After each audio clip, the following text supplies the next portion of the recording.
svátky, kdy napíšu mámě 3 řádky, že jsem rád, že mám mě ráda, že navždy pro mě je ta svatá. Napíšu dědovi psaní, ať splní se mu všechna přání. A všechno k novému roku, aby se dožil 100 roků. Jo, napište příteli z práce, jak smutný je svět bez legrace, že jeho vtipy jsou prima a to, že je s ním náramná psina.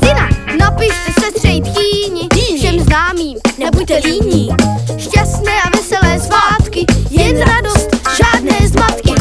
Napište všem, koho znáte, že vánoční sen posíláte. Tak dělej, přejte všem báječné zdraví, rozbité vztahy to spraví.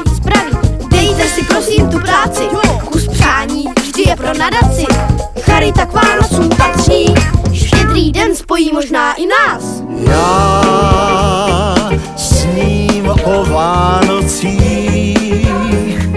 bílých, vánočním stromku zářícím, světla svíček